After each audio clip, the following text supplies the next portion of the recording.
Outlet पर होगा आपके सारे फिजिक्स के इंस्टीट्यूट मैथ्स और उसका सफाया। बस अपने फोन से क्वेश्चन की फोटो खींचो, क्रॉप करो और तुरंत वीडियो सोल्यूशन पाओ। डाउनलोड कीजिए डाउटनेट ऐप अभी या फिर व्हाट्सएप कीजिए अपने डाउट्स 8 400 400 400 पर। तो इस क्वेश्चन में अपन को बोला है एक पार्टिकल है मास m का जो कि मूव कर रहा है with the velocity u makes an elastic one dimension collision with a stationary particle of mass m establishing a contact with it for a extremely small time t time के लिए उसका collision होता है। There force of contact increase from 0 to f0, 0 से f0 तक जाता है इन the time t/4। फिर t/2 टाइम के लिए वो कांस्टेंट रहता है। After that decreases from f0 to 0 in the time t/4।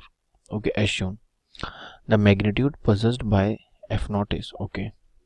तो इसमें इम्पल्स की बात आ रही है क्योंकि कोलिजन हुआ है तो इम्पल्स आएगा। तो इम्पल्स जो होता है वो होता है change in momentum,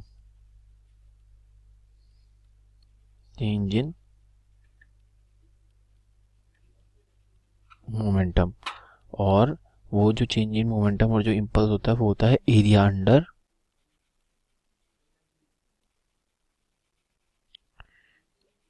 ft graph.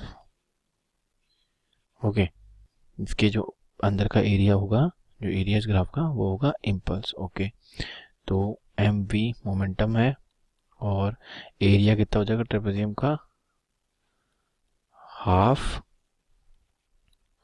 Some of the parallel sides. तो सम ऑफ द पैरेलल साइड्स कितनी होगी अपनी, t/2 plus t into height. Height is f0। अपन से इस क्वेश्चन में f0 ही पूछा है तो f0 हो जाएगा m2mv is equals to 3t/2 f0। तो ये हो जाएगा 4mv divided by 3t is equals to f0। तो यहाँ से अपने f0 की वैल्यू आ गई। ऑप्शन चेक कर लेते हैं। तो इस हिसाब से अपना ऑप्शन जो सी है वो इसका करेक्ट आंसर हो जाएगा। इसमें जो इम्पोर्टेंट चीज़ थी वो ये थी कि जो इम्पल्स होता है वो चेंज इन मोमेंटम होता है और वो ही होता है area under ft graph. Okay, तो बस इससे अपना सॉल्व करने पर डायरेक्ट फिर आंसर आ गया f0 की वैल्यू 3mv/3 4mv/3t। तो सबसे अपना ऑप्शन सी इसका करेक्ट आंसर हो गया।